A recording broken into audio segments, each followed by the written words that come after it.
ભારતના ફાઇનાન્શિયલ ઇકોસિસ્ટમને વધુ સંગઠિત અને મજબૂત બનાવવાના હેતુ અમદાવાદમાં કાર્યક્રમનું આયોજન કરવામાં આવ્યું હતું।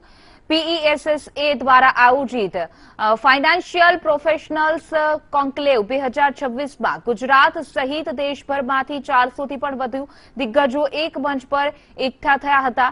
આ મહા કોન્ક્લેવમાં લોન કન્સલ્ટન્ટ્સ, ચાર્ટર્ડ એકાઉન્ટન્ટ્સ સાથે જ કંપની સેક્રેટરી, એડવોકેટ્સ અને ટેક્સ કન્સલ્ટન્ટ્સે ભાગ લીધો હતો। તો નાણાકીય ક્ષેત્રના નિષ્ણાંતો દ્વારા MSME finance, credit bureau, digital transformations અને બિઝનેસમાં આર્ટિફિશિયલ ઇન્ટેલિજન્સના ઉપયોગ જેવા આધુનિક વિષયો પર માર્ગદર્શન આપવામાં આવ્યું હતું।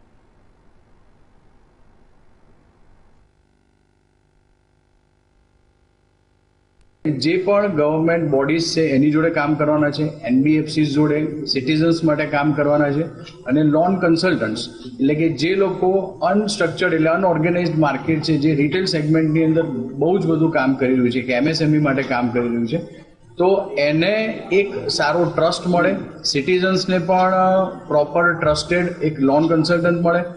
દરેક ફાઇનાન્શિયલ જે સર્વિસીસ છે એ ફાઇનાન્શિયલ સર્વિસીસ માટે કોઈ પણ વ્યક્તિને જે પોતપોતાની બોડીમાં અલગ અલગ કામ કરી રહ્યા છે એને અમે લોકો એક સાથે લાવવાનો એક પ્રયાસ કરી રહ્યા છે।